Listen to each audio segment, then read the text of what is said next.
With the narcissist, it won't ever improve. Think about that for a minute.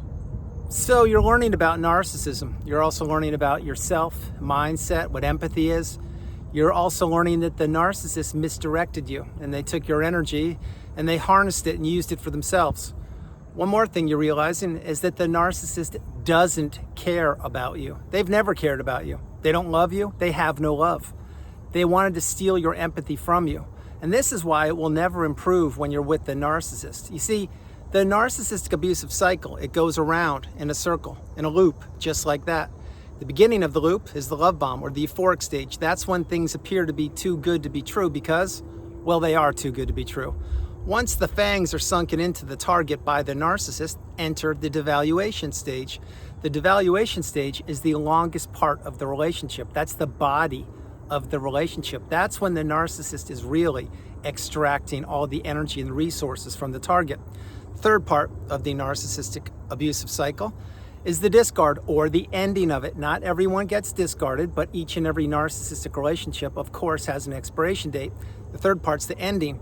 And the fourth part at times would be when the narcissist is running extremely low on supply and they rear their ugly head and they attempt to hoover.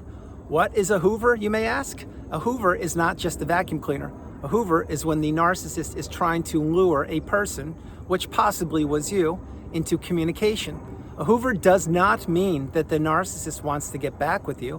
What it essentially means is they're seeing how much you're still stuck on the hook. They're trying to test how broken you are, how hurt you are. Are you still reeling? Or if you've gone no contact and blocked them, then you won't even be aware of the hoover that the narcissist tried to send you. Example, let's say that you blocked the narcissist on your smartphone. Good job if you did it. Well, let's say that they didn't know you blocked them and they try to call you or text you and they realize that it's going nowhere. Then they say, oh my gosh, they blocked me? I can't believe that. They did it? Well, yeah, you did. And guess what? This guy did it too. And when you do it, you will feel great. And that will send a clear, succinct message to the narcissist that not only are they not welcome in your life, but you figured them out and you want nothing to do with them. Now, it's not as simple as that, but that's what it is in a nutshell. So that's why the cycle goes around. But what the narcissist is hoping that people will do is they're hoping that people will be clinging on to that love bomb stage or the euphoric stage when everything appeared to be hunky-dory and snickerdoodles and unicorns and puppies and rainbows. Well, that was a mirage. It was an illusion. It was a house of cards. It was the narcissist wearing a mask, manipulating the target. And the target, again, it was you and it certainly was me. When we didn't have the wisdom, we're thinking that we could get back to that love bomb stage. Well, that was nothing but smoke and mirrors because the narcissist wanted us to become attached to them. The narcissist never became attached to us, but they wanted us attached to them. Remember, the narcissist at their core, they're hollow, they're shallow, they're cowards, they're bullies. But above all, these people are inauthentic. And what they want to do is they want to wear a mask and manipulate people into doing things for them. And that's what the love bomb is for. The love bomb is to show somebody a promise of what will never come to fruition. And that's exactly what happened with me, and I'm sure it happened with you. But when you're holding on to something that will never arrive, meaning a day that will never arrive in the future, and the person that you're holding out for and hoping that they're going to change or be a good person, yes, the narcissist, when they know that that's what you're doing, you're a sitting duck and you are in hot water. You're vulnerable, you're naive, and you don't know what's happening to you. Remember, you weren't taught Narcissism 101 in school. So how could you know that the person perhaps you fell in love with or loved turned out to be an abuser? How could you know that that person could talk out of both sides of their mouth? How could you know that they weren't loyal to you? How could you know they weren't committed to you? And how could you know that they tried to destroy your life from the inside out? You didn't know any of that. Now you're learning. And that's why once you get the wisdom, you have to apply the tools and go no contact. Block that person, delete them, remove all flying monkeys and people associated with them. If not now, when? Now, having said these things I'm sharing with you, you were holding on and you were thinking that that relationship one day would improve. It would get better. And did you ever actually think about how it would happen? No, you probably didn't. You probably were just holding out, thinking if you spent more time with them, if you gave them more money, if you bought them more presents, if you were on time more, if you cooked them their favorite dishes, if you took them to their favorite restaurants, or if they could see their favorite plays or concerts or whatever it would be, or take them on the trip they've never gotten to go on, that it would all be better. Well, no, that's not what happens. What happens is you burn yourself out, giving everything you possibly can to a sinking ship, the narcissist. They gladly receive everything you're giving and more, and whatever you weren't giving them, they would take. And then they would blame you once you had nothing left in the tank to give. Again, I will give you an illustration of what supply is. Supply is something that you believe it's supply to you would be a paper towel or toilet paper or gasoline in your car. To the narcissist, supply is anything that matters to them. So example, supply can be an Amazon package. It can be a phone call. It can be a text. It can be invited to a party. It can be not invited to a certain wedding. It can be the clothes they wear, the clothes you wear. It can be a haircut. It can be a person. It can be a pet. Supply can be anything. That's why once you realize that you are not supply, but that the narcissist needs supply, they needed access to you and all of your attributes, all of your beautiful, bright, shining light and everything you possessed. When you realize it wasn't you as a human being, it's what you had that they wanted, then you have to really take a step back and say, oh my gosh, this person really was worse than I thought. Well, because they are worse than you thought, especially if these are early days for you, figuring out what narcissism is. The more you learn, the more you're going to realize that that person was worse than you thought. And eventually you will crack the code, eventually you will heal, and eventually you will reach the mountaintop of indifference, the pinnacle of indifference. And that's where I'm standing right now. And that's where there are so many people I've helped arrive at the mountaintop of indifference. But we, the collective, the people have healed, and of course are continuing to heal. We at one point also were holding on by a fingernail, by a thread, by a toenail, clinging to a relationship that inevitably was falling apart, piece by piece, day by day, sometimes second by second. And we were trying to patch up a relationship that the narcissist was destroying on purpose. We didn't know these things, but we do now. And so when you finally give in and you say, wait a minute, I keep doing this, but nothing's changing. I keep communicating with the narcissist and telling them what I'm thinking, but they keep on giving me lip service. Or I keep on communicating with them, telling them that I want to work with them, not against them, and they tell me that it's my fault. When you realize those things, then you say, wait a minute, this person that I keep trying to work with, they're committed to working against me. Remember, with these toxic people, there's no such thing as we. What you get is I, and you. There's no we. There never has been a we. You thought there was a we. They knew you thought there was a we, but they were thinking me, I. And again, whenever they slipped up or whenever they needed something from you, they would blame you or trick you or trap you or manipulate you into doing whatever they needed you to do to put out the fire that they created, and then you would not get any recognition. You wouldn't get a thank you. It was expected of you to do whatever they wanted you to do whenever they wanted you to do it. I talked about this last week in a few videos. I'll share it with you right now. The endless to-do list.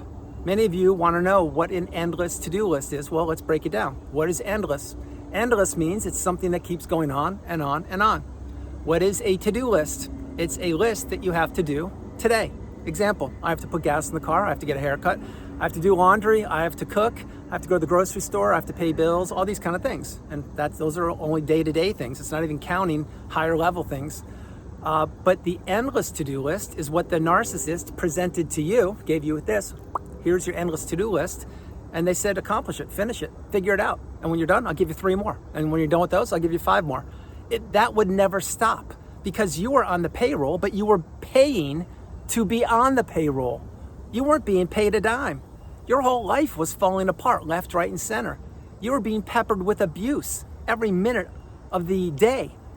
And you did not know what was happening. All you did know is your friendships and relationships were going by the wayside. Your health was taking a hit. You weren't sleeping properly. You were gaining weight or losing weight. You weren't exercising. Your hobbies you weren't participating in any longer. You couldn't make a decision to save your life. No matter which way you looked or turned, nobody was listening to you. And the narcissist was pressing the gas pedal of abuse with you. And this is why it all comes to a head eventually in every narcissistic relationship. Because one person, the narcissist, is burning out the other person. And the other person is a human being. They only have so much to give. We are made of flesh and blood. We don't have endless energy. We have to refill our tanks, which is why I create videos every day. But the narcissist is lazy. Remember that. And there's no originality to these creatures. So they want to steal from other people. The narcissist usually approaches people with high value or that have things that they don't possess. Example, empathy, love, money, time, energy, ideas, commitment, all these things. And the narcissist wants to corral those things or harness them, use them as their own ideas, as their own. And then once they get whatever they want, they crumble that person up like a sheet of paper, throw them away in the freeway, wash, rinse, repeat. I got that right. And this is what they've been doing since time began. It's what they're doing right now. The difference between now and when time began is right now we have the internet, we have smartphones, and the collective consciousness of the planet is getting extremely strong. We are all becoming awakened and aware. We are all becoming educated and empowered. And we are all not holding on to what we were holding on to before. And this is why it will never improve when you're with the narcissist. You can say that you know everything about narcissism. You can feel that you've watched all the videos and you have a big grasp on what narcissism is, and you probably would be correct. But knowledge is not the answer. Knowledge is one of the pieces of the answer. It's not only the knowledge you acquire, it's what you do with the knowledge. It's what you do with the wisdom. And this is a newfound superpower that you've acquired. It's a newfound wisdom. You need to take this very seriously. It's gonna rain, I'm gonna close the video in a second.